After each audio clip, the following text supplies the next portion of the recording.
За Монгол улсын дараагийн ерөнхий сайд бараг л тодорлоо. За хаан ширээний төлөх тулаан хоёр үеийн хооронд өрнөлөө. За Зандан Шатар Тэмүүлэн гэсэн энэ хоёр үе хооронд дэмтлэх тулаан гэж хэлж болно. За яагаад хаан ширээний төлөх тулаан гэхээр Монгол улсын хувьд хамгийн хэрэг мэдэлтэй хүн бол Монгол улсын засгийн газрын тэргүүлэгч буюу ерөнхий сайд юм аа. За сүүлд үндсэн хуулийн шинчилсэн өөрчлөлтөөр ерөнхий сайдын эрх мэдэл бол томорсон. Тийм учраас яалтчгүй хаан ширээний эзэн гэж хэлхээс өөр арга байхгүй. За тэгээд өнөөдөр Монгол Ардын намын удирдах зөвлөл хуралдаад Зандан Шатаргуйг удирдах зөвлөлийн 100% саналаар Монгол Ардын намын баг хурал руу нэрийг оруулсан. За Монгол Ардын намын баг хурал 6 цаг гаруй хуралдаж байгаа дөнгөж сая дуслаа. За Монгол Ардын намын баг хурал бол 330 гаруй гишүүнтэй. За үүнээс 60% эрс бүрдээд хурал маань 6 цаг гаруй хэлэлцэж байгаа шийдвэрээ гаргалаа. За яг заалнаас бол Тэмүүлэн гишүүн өөрийнхөө нэрийг дэвшүүлсэн гэсэн мэдээлэл ирсэн. За тэгээд энэ хоёр хүний хувьд бол хоорондоо нууц санал хураалтаар баг хурлын гишүүдийн 67% саналаар Зандан Шатар гэдэг хүн маань дараагийн ерөнхий сайдад өөрийн нэрийг дэвшүүллээ. За энэ хоёр хүн дээр зөвхөн товчхон мэдээлэл өгчээ. За Зандан Шатар гэдэг хүний хувьд бол Оросын холбооны улсад бол боловсрал эзэмшсэн. За Тэмүүлэнгийн хувьд бол Америкийн нэгдсэн улсад боловсрал эзэмшсэн ийм хүн байна. За Тэмүүлэнгийн хувьд Тэмүүлэн гишүүний хувьд 2016 оноос хойш улсын хурлд гишүүнээр сууж байгаа. За ямар нэгэн сайдын албан тушаалыг бол хашаагүй. За дэд сайдын албан тушаалыг бол хашижсэн ийм засгийн газарт бол орж ажиллахдаа дэд сайдын албан тушаал хашижсэн ийм дуршлагтай. За Зандан Шатаргуйг бол та бүхэн мэднэ. Ер нь бол улс төрийн карьер нь бол маш олон жилийн түүхтэй. За тэгээ 2019 оноос хойш бол өмнөх парламентын улсын хурлын дараагаар ажиллаж байсан гэдгээр нь мэднэ. За яг одоо бол Монгол улсын ерөнхийлөгч өрөлцөх Монгол улсын ерөнхийлөгчийн хамгийн газрын дараагаар ажиллаж байгаа ийм улс төрийн хоёр карьертай хүн бол сая Монгол Ардын намын баг хурал дээр бол өрсөлдлөө. За өглөөнөөс хойш нэг сэдв шуурсан. За тэр нь яг энэ хоёр хүний хувьд яг аль нь гарснараа Женко Батталгатай ерөнхийдөө тэнцэж чадах юм бэ гэдэг. Монгол улс бол ер нь Женко гэдэг энэ хүнээс бол маш их айдаг болчих нийгэм одоо ч энэ Батталга гэдэг хүнийг одоо маш их бэртэй гэж боддог юм шиг байна. Тэгээд энэ Батталгатай хэн үзэлж чадах байл гэдэг. Батталга гэдэг энэ хүний хувьд бол үнэхээр бэртэй юм. Ардчилсан нам, ардын нам дотор аль нам дотор л одоо бүх хүн л чичирчээ штэ. Тэгээ энэ хүнтэй яаж үзэлцэх үү гэл ингээл ярьж чинь. Гэтэ би үүнийг гайхдаг. Үнэхээр ингээ хий хоосон айдас ингээд байгаад байна уу? Үнэхээр бодтоор Женко Батталга гэдэг хүн үнэхээр тийм хүчтэй байгаад байна уу те. Тэрийг бол сайн мэдэхгүй байгаад байна. За тэгээд ингээд Монгол Ардын намын баг хурлын гишүүдийн 67% саналаар ерөнхий сайдад Зандан Шатрыг нэр дэвшүүллээ дөнгөж сая. За одоо цаашаа процесс яаж үргэлжлэх юм бэ гэхээр ерөнхийлөгч Зандан Шатар буюу энэ хүнийг 5 хоногийн дотор улсын их хурлд оруулна. Хэрвээ өөрөө дэмжих юм бол. За улсын их хурлд 5 хоногийн дотор оруулаад улс парламентаар тухайн хуралд оролцогчдын дийлэнх олох гишүүдийн саналаар ерөнхий сайдыг батална гэж байгаа. За тэгээд одоо цаашдаа тоглоом маш сонирхолтой болж үргэлжлэнэ. Яагаад тэгж байна гэхээр баг хурлын гишүүдийн 67% саналаар гэдэг чинь 100% санал биш шүү дээ. Тэгэхээр оюун эрднийг дэмжигч нар, өмнөх засгийн газрыг дэмжигч нар бол санал нь байсаар байгаа гэсэн үг. Тэгэхээр улсын их хурал дээр ороод дийлэнх олонхын саналыг авчдгаа гэдэг чинь асуултын тэмдэг. Тэгэхээр одоогоос 5 хоногийн дотор ямар тоглоом явах магадaltaй вэ гэхээр арчилсан нам хүн намыг хамтарсан засгийн газарт өрж магадгүй.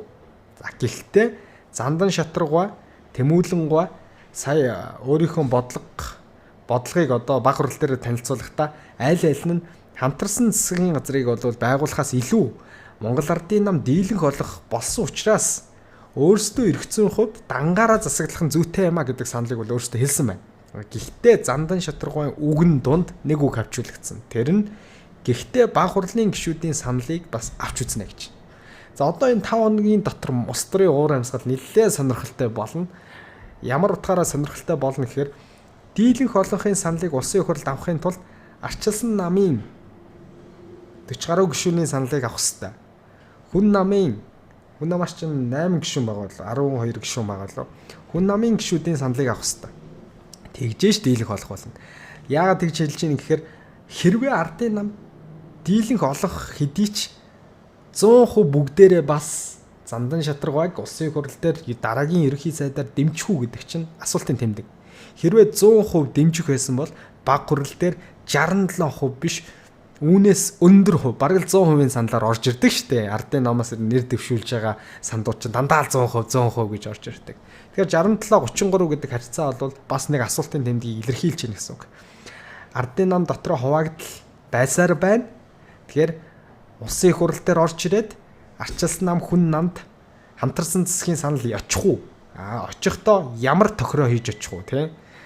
Яалал яамдыг өгөх үү? Тэгжээ санал авах уу гэдэг асуултын тэмдэг байна.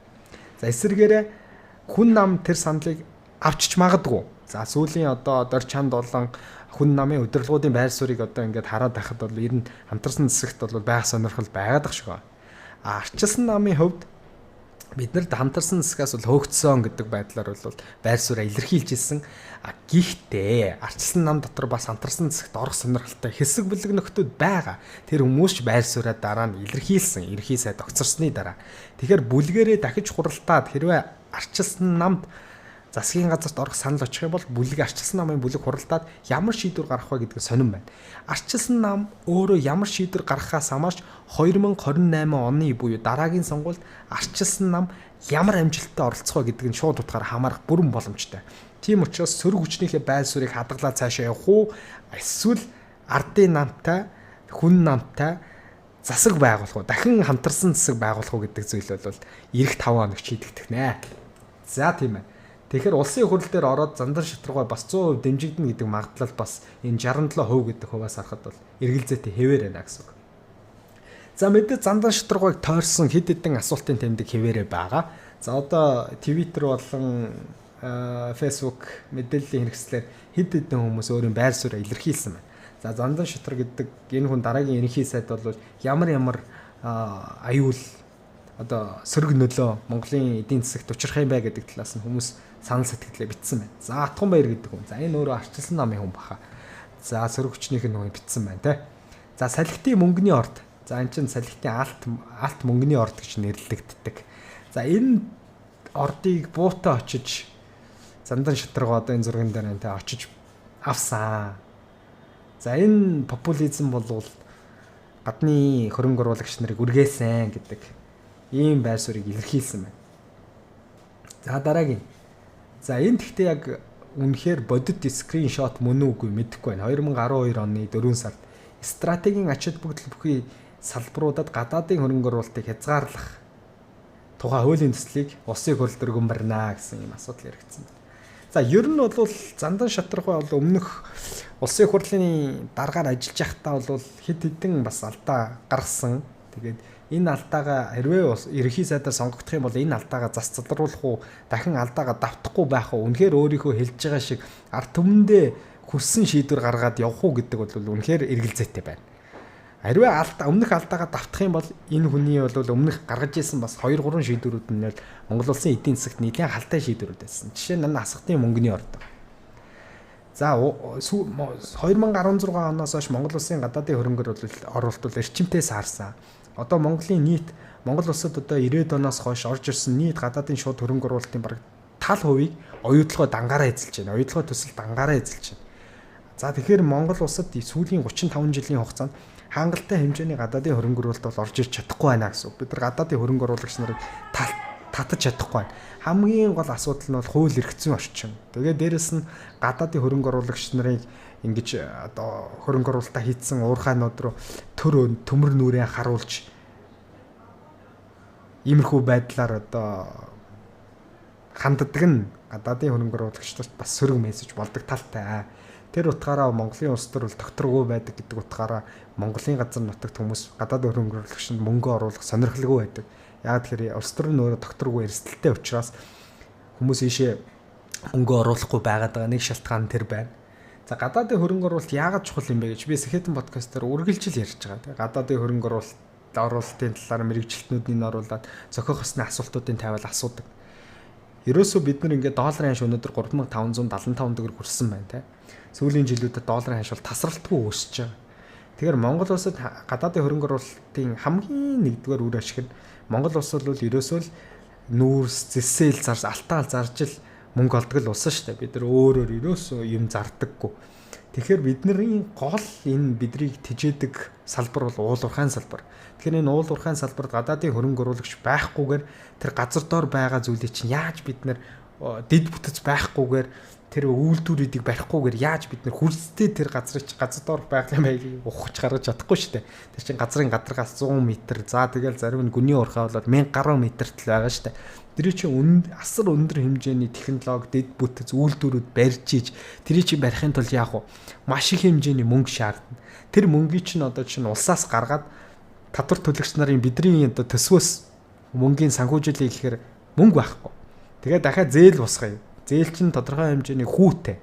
Тэгэхээр эргээд тэр чинь нөгөө төлөх хугацаа нь хойшлох тусам тэр зээлийн дарамтанд орно. Эргээд тэр чинь нөгөө эдийн засгийн хувьд үр ашигтай үгүй юу гэдэг асуудал яригдчих. Ингээд бодохоор гадаадын хөрөнгө оруулалт гэдэг зүйл бол Монгол улсын амин судас зайлшгүй гадаадын хөрөнгө оруулалт байх ёстой. Байж ээж гэмээр ажлын байр бий болно. Ажлын байр бий болж биж эдийн засагт энэ эргэлдэж байгаа мөнгө чинь нэмэгдэн. Тэгжиж иргэн бүр орлоготой бай. Татварын хэмжээ нэмэгдэн. Тэгжиж энэ төсвийн чин орлого дагаад сайжирна. Төсвийн орлого дагаа сайжрахаар яах юм? Төсвөө санхүүжиж байгаа альва нэгэн төсөл хөтөлбөрүүд за цалин хангамж энэ болгон зүйл чинь ингээд сайжраал дагаал явдаг. Тэгэхээр эн чинь эдийн засаг гэдэг чинь өөрөө ингээд зах зээл гэдэг чинь иргэд. Тэгэхээр иргэдийн амжиргааг сайжруулахын тулд бид нар ажлын байр бий болгох хэрэгтэй, хөдөлмөрийн бүтээмжийг нэмэгдүүлэх хэрэгтэй гэдэг үргэлж би ярьдаг шүү дээ. Энэ зүйл чинь байсаар байх хэрэгтэй. Тэгхийн тулд бид нар энэ дэд бүтц үйлдвэрлэлийг дэмжих хэрэгтэй. Дэд бүтц үйлдвэрлэлийн гадны ноу хавыг оруулж ирэхэд бол гадаадын хөрөнгө оруулагч үргэлж байх хэрэгтэй.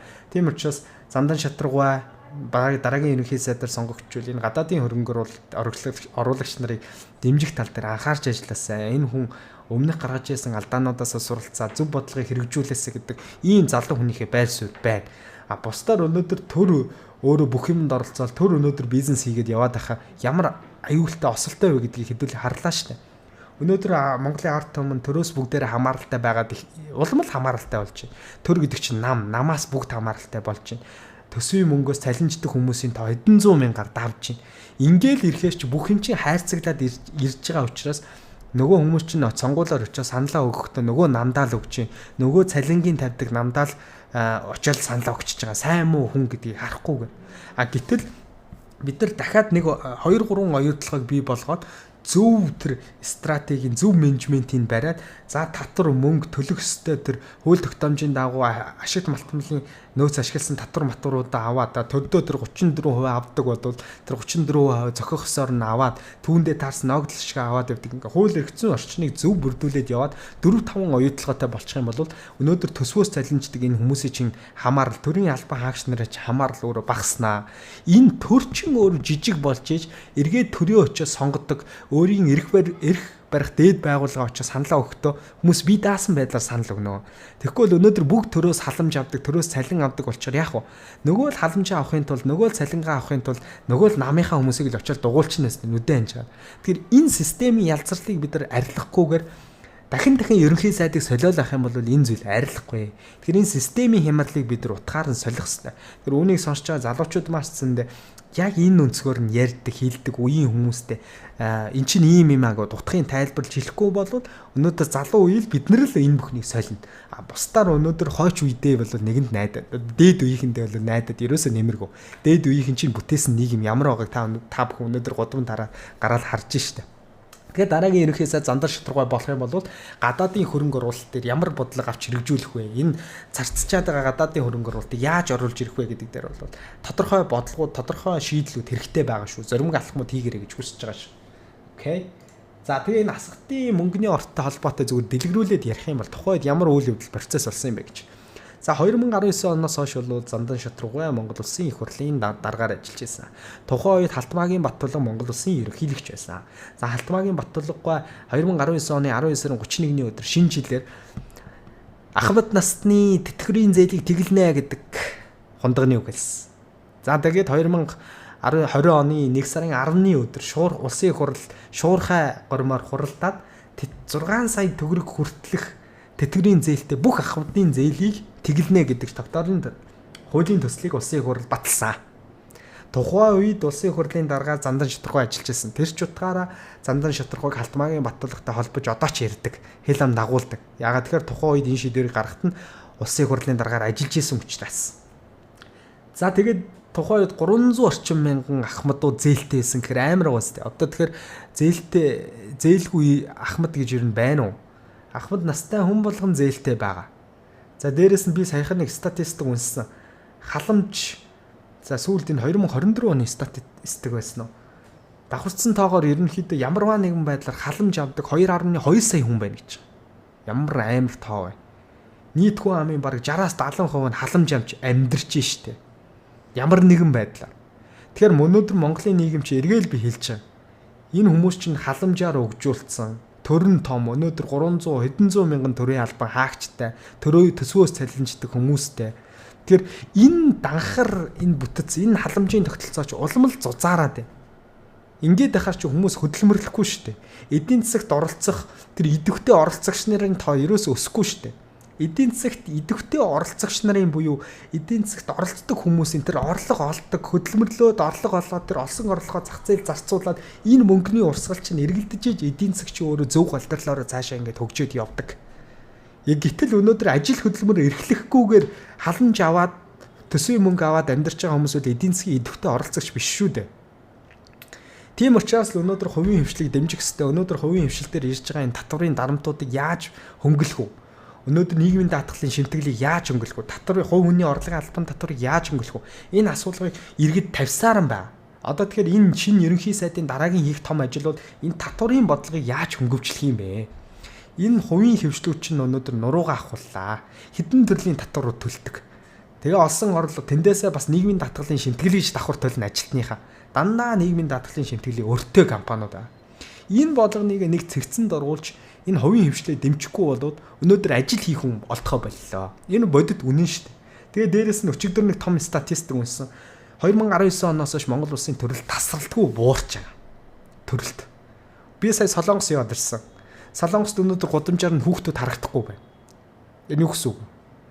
Солонгост өнөөдөр төрөлтийн төвшин бүр 1 индексээс доош орсон. Тэгэхээр хүмүүс төрхөө болж эхэлж ирсэн Солонгост. Энэ бол Монголд ерөөсө хол зүйл биш. Монгол утахгүй ийм болно энэ чирээ бол. Өнөөдөр утааны асуудлаа шийдэж чадахгүй эрүүл амьдрах орчин байхгүй болоод байвал ямар хүн өнөөдөр үр хөвгөд гаргаад эмнэлгийн үүд сахиад тэнд шалан дээр хэвтээд ээжихийг хүсэх юм бэ? Өнөөдөр залуучууд гэр бүл төлөвлөсөн гэсэндээ хүүхдийг ийм эрүүл орчин байхгүй учраас хүүхд гаргахаас зайлсхийж чинь, хойшлуулж чинь. Гэр бүл төлөвлөлтөд хойшлуулж чинь. Тэр хүн амын тоо өнөөдөр цөөхөн байгаа чинь Монголын эдийн засаг хөгжихгүй байгаа нэг шалтгаан шүү дээ.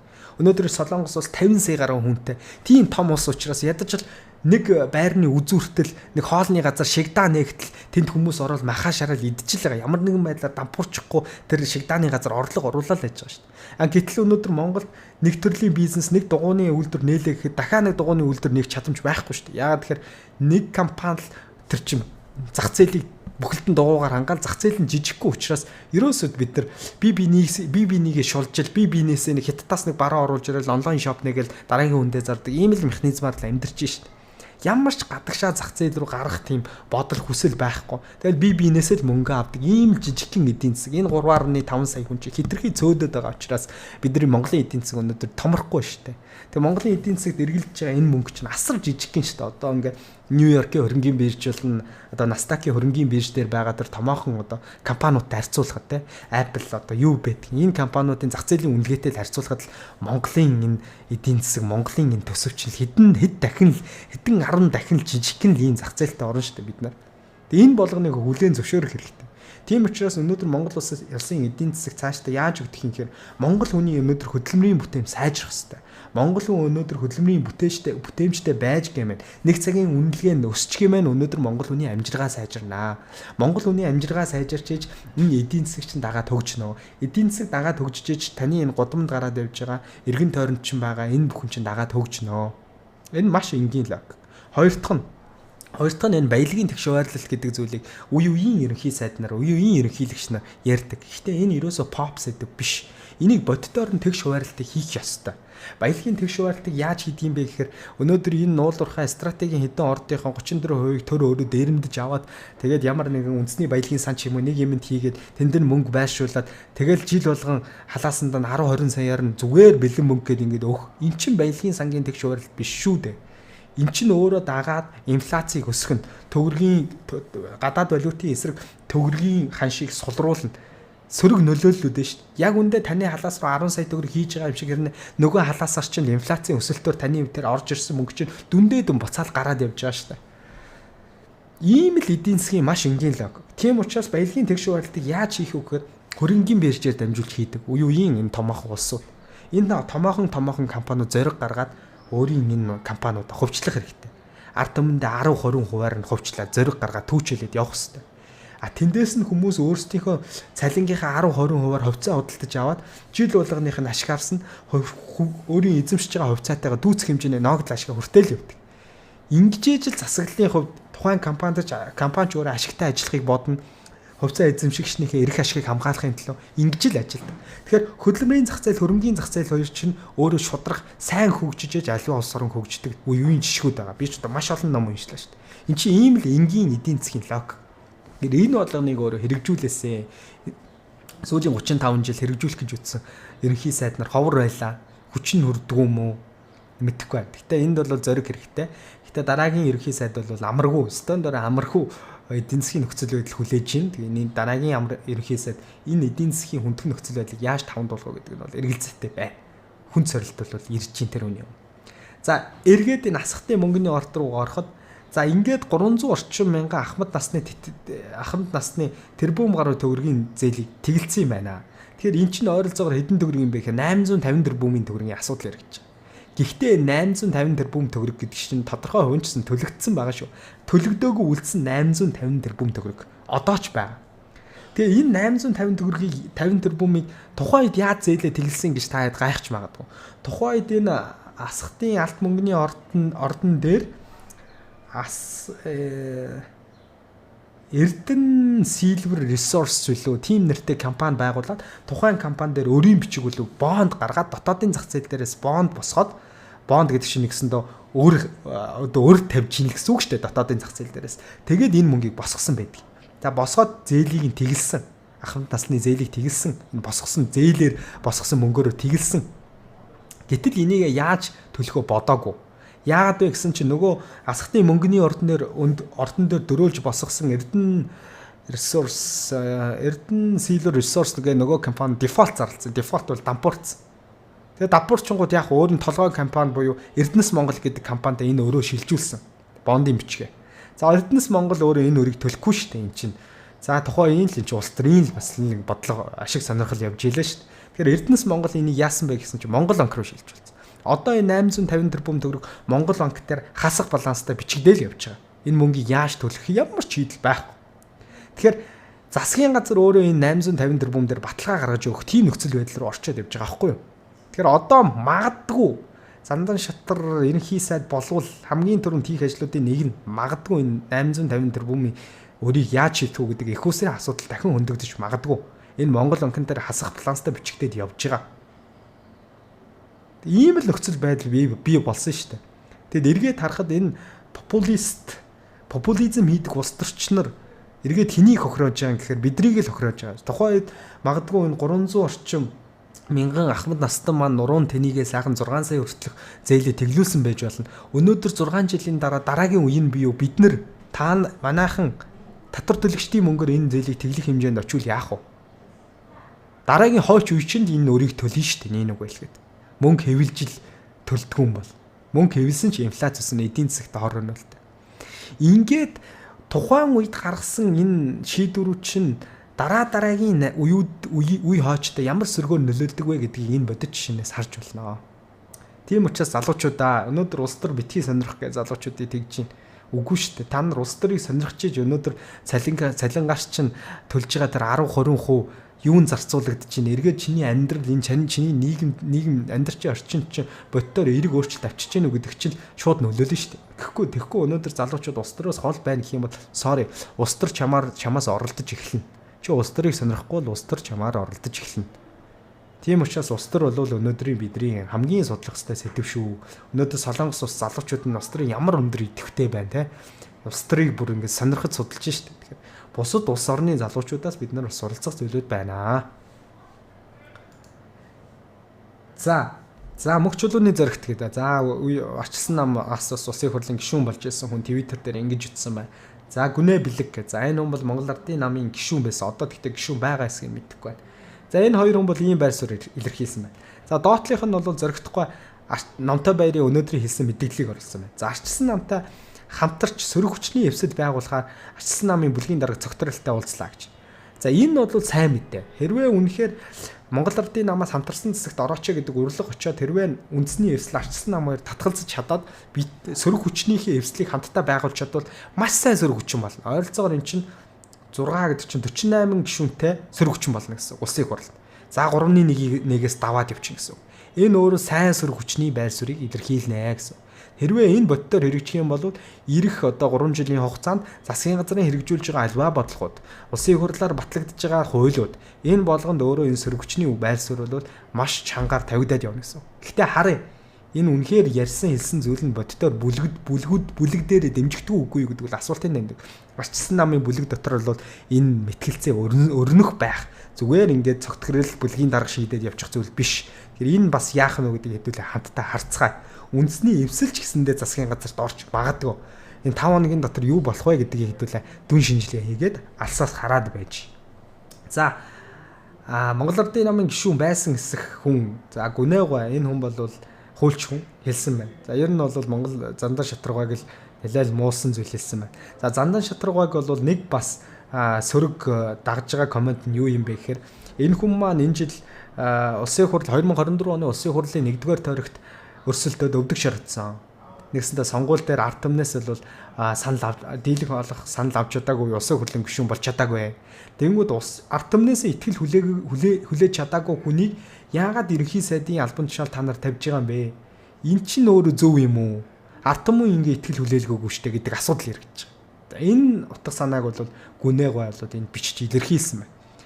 Тэгэхээр энэ дээр өөрөө ямар тайлбар хэлэх вэ? Зандан шатрууга хэрвээ ерөнхий сайд болох юм бол улсын хурл дээр мэдээж асуултууд явна. Тэрэн дээр ямар тайлбар хэлэх вэ гэдэг бол нэлээд сонирхолтой санагдаж байна. За энэ дээр бол хэлсэн байна. Арчилсан намынхаа та нар одоо энэ өгсөн бэлгийг аштайхан шиг хүлээж аваарай тий. Энэ бэлгийг сайхан аваад 2028 оны сонгуульд та нар сайхан бэлдээд ороо. Тийм бол та нар 2028 оны сонгуульд ялан шүү гэдэг утга санаа илэрхийлсэн байна. За энэ хүнсэндээ өмнө нь арчилсан нам бол 28 онд ялчжээ энэ гэсэн ганц хоёр комент Facebook дээр постууд биччихсэн. Тэрийг бол харжсэн. За тэгэхээр иймэрхүү зүйлүүд болж байна. Тэгэхээр эх 5 хоногт бид нар дараагийн ерөнхий сайдтайгаа золгох нь тэгээд дараагийн ерөнхий сайд зандан шатруугай байх уу? За байсан ч гэсэн ямар ч хүн ерөнхий сайд болсон ч гэсэндээ Монгол улсын эдийн засгийн хувьд бол нэлээд хүндхэн сорилтууд энэ хүнийг хүлээж байгаа. 12 сар гэхэд валютын ханш, долларын ханш ямархуу төвшөнд очих вэ гэдэг бол асуултын тэмдэг байна. Хамгийн түрүүнд энэ хүн орж ирээд магадгүй төсвийн тодотгол хийж магадгүй. Яагаад гэвэл өнгөрсөн жилийн төсвийн орлого бол маш өндөрөө тавьсан байна. Төсвийн зарлага нь түүнийгээ дагаад өндөр байна. Хэдий алдагдал бараг байхгүй ч үлээ төсөв түүхэнд батллаа гэж бид нар ярьж исэн боловч төсвийн орлого бол өнөөдөр саарч байна. Яагаад тэгэхээр бид нар зарж чадна гэж одоо мөрөөдсөн нүүрсээ зарч чадахгүй байна. Зах зээл дээр нүүрсний хүн дагаад бас унлаа. За хятадын эдийн засаг саарч байна. Хятадын эдийн засгийн өчигдрийн мэдээг харахад дотоодын нийт бүтээгдэхүүний өсөлт бол саарсаар байна. Энэ нь өөрөө дефолт болох эрсдлийг дефляц болох эрсдлийг бол нэмэгдүүлж ийн гэсэн байр суурь илэрхийлсэн байна. Тэгэхээр хятадын эдийн засаг бол саарсаар байна. Тэгэхээр хятадын эдийн засаг хумигдж байна гэдэг чинь мэдээж хятадын одоо гол үйлдвэрлэл, гангийн үйлдвэрлэл, үйл хөдлөлийн салбар бол дагаад хямарч байна. Тэр үйл хөдлөлийн салбар дагаад хямархаар чинь гангийн олборлол дагаад буурна. Тэгээ гангийн олборлолтод гол оролцдог түүхий хэд бол нүүрс, коксчих нүүрс. Тэгээд энэ нүүрсийг Монголоос авах нь өөрөө багасч байна. Хятадын одоо гайлын тэнд бол маш их хэмжээний нүүрсний хавуулга үүсэж байна. Тэгэхээр бид нар төсвөө тодотохгүй бол яг мөрөөдсөн тэр төсөөлсөн хэмжээ шиг орлогыг бол олж чадахгүй болчиход байна. Тэгээд тодотгол хийх бол энэ засгийн газрын ерөнхий сайдын хамгийн дөрөнд хийх ёстой ажил.